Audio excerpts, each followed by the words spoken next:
Hey guys, Chuckles here, back at it again, bringing you another Airsoft Explained. Today we're going to be talking about face protection. Why do you care? Well, the number one thing and purpose of face protection is essentially to prevent any harm from coming to your beautiful mug, even if only your mom loves it, okay? She's going to be very upset. But what it boils down to, number one, protection of your own face for your own purposes, but also legal purposes. A lot of fields have requirements set forth by policy, so they have to abide by those. And you have to abide by those rules so that nobody gets in trouble, and it's for your protection so people don't get hurt.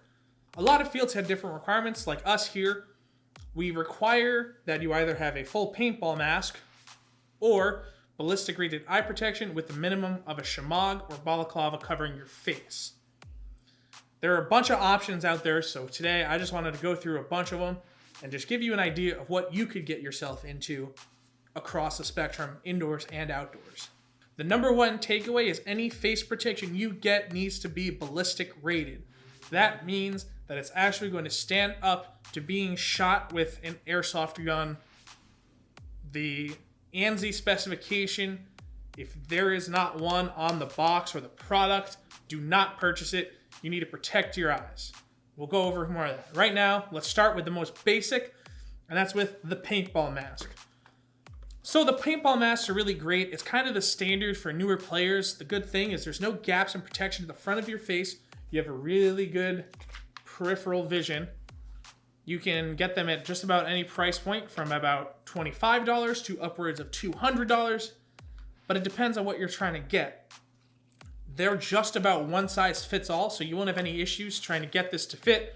Your 10-year-old kid, put them on them before, or your 50-year-old dad, bring the family along, but these will fit. They normally have foam against the face. You have single pane and dual pane. Dual pane are just thermal lenses that have a little bit better breathability to mitigate fogging. However, the number one thing that you need to take in mind is the more you spend in a mask or face protection, the less likely it's going to fog. So make sure you keep that in mind. Though these, here I have the Vulcan MI7. This is the dual pane thermal lens. These guys retail about $35. They're really solid. The dual pane definitely helps mitigate a lot of the fogging, but inevitably, it may or may not fog. Comes with a chin strap. The one issue you run into with a lot of masks is there's nothing to protect the top of your head. So what a lot of people will do is either run a beanie or a backwards baseball cap. Some masks, you can buy an extension that'll replace your visor and protect the full head. If you're looking for that premium price point, kind of the standard is a dye mask. This is a dye i5. These guys have a really hard time fogging. You're looking a lot more, you're at that $180 to $200 price point. However, this thing isn't going to fog. They're really cool, really stylish, and they'll last you a long time. And it's relatively inexpensive to get replacement lenses after a year or two of using them. So that's masks. That's the most simple solution to anybody out there. Next, we're going to move on to goggles. Now, you have a couple of different options for goggles. You have like a decent full-size set of goggles here. These are the classic Army ones. The advantage is that it has a larger profile on the face. So even though you don't have a full seal face protection, this is going to be covering up more of your face. You could also opt for what we have here are the Vulcan Zulus. These guys are really low profile. They don't really have a lot. You're kind of limited in the peripherals, but it's easier for you to sight down your rifle. That's kind of the trade-off that you get with the full masks. Without a riser, you're going to need to find a different way to look down your sight. But with a lot of the glasses, you're going to be able to look down your sights a lot better. They're more compatible with helmets than masks are, so they do have that advantage. The issues that you run into is that you do have that lower peripheral vision and it covers up less of your face, so you have more of your face potentially exposed with the straps, but you can get them in different configurations. Goggles are going to be full seal to your face, normally by foam or just plastic rubbing against your face. Again, you have multiple different price points. You can get some with fans, some without fans. They're relatively affordable. These Vulcan Zulus are about $30. Most of these classic Army style goggles, you can get them anywhere from $20 to $40. Again, dual pane versus single pane help mitigate fogging. Cool. Another option you're pretty limited on, so make sure you check it whatever field you're playing at, is shooting glasses. There are plenty of people that try to run them. These are the Oakley M-Frame 3.0s. They're really cool. They're really nice. Some places straight up won't allow these. These are ballistic rated. You know, you're paying $200 for your set of glasses. They better be. This is what the military will use. But the trade-off is that these are not full seal. Because they won't protect my face, if a BB comes in through the side, underneath, it will get in the goggles and it can damage your eyes. They do make a helo kit for it that does make it mostly full seal, but sometimes that's not enough of protection. My personal friend Fry had an experience where he was hit in the face. It hit his mesh mask, but the BB went up and was rolling around in his helo kit. So it's not always the most effective solution. There's a purpose that people do this. It's so that you can have eyes and you don't lose them. As cool as the Oakley M frames are, take into consideration that your eyes are incredibly important. So these are not going to be truly full seal. You will take a risk doing that. Keep that in mind. But they are cool. I personally will run them at ops with a helo kit in them. Indoors, for the most part, I run the Zulus. I run the Zulus. So now we've talked about some of your options for upper face. So now let's talk about your lower face options. The primary one that's pretty popular, if you're not using a paintball mask and you're using a set of goggles, is the mesh mask. These guys are tried and true. They've been around for years. It uses hardened metal mesh to mitigate BBs. The good thing is they're pretty breathable. You can breathe out, breathe in, not have any issues. There's normally foam on the nose. They go pretty easily on your head. You can mount them to your helmets, all of those kinds of things. One thing to take into consideration, though, is that they can be uncomfortable. The aluminum rubbing against your face over time. In serious cases, they'll rust, and that's rubbing against your face. It's not comfortable, especially for big bearded dudes with a big face, or if you have a smaller face. The one thing to keep in mind is with the mesh mask, if you don't mold it to your face, you do run into gaps in protection. So again, if your goggles aren't large enough and your mesh mask doesn't cover up your face, it will leave spots of skin exposed. But they're good, again, low profile. They'll help you look down your sight. Really great option. Next, we have the Balaclava. So these guys are really thin. These are the Zan brand ones. We have these here normally. Really thin material, really breathable, stretchy, all those nice little things. So if you wear this on your lower face, it'll be nice, it'll cover it up, but the issue you run into, even though it's low profile and you can look down your sights and everything, if you get shot in the face with this thing, it's probably gonna leave a mark.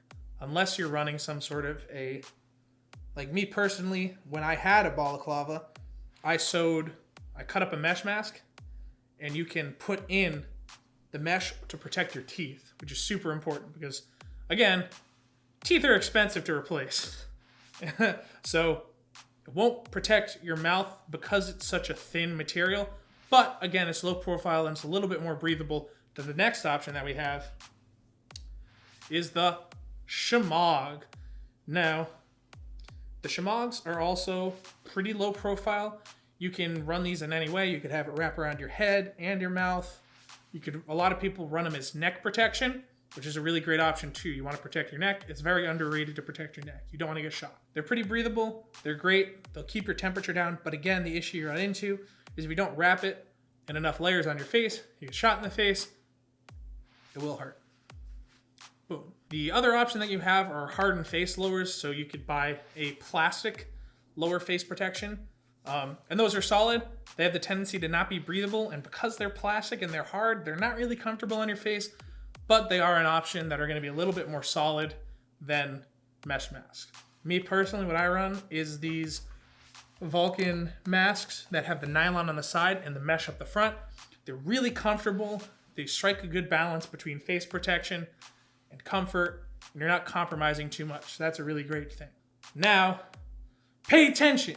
This is really important. These are things that I do not recommend, and most people don't recommend.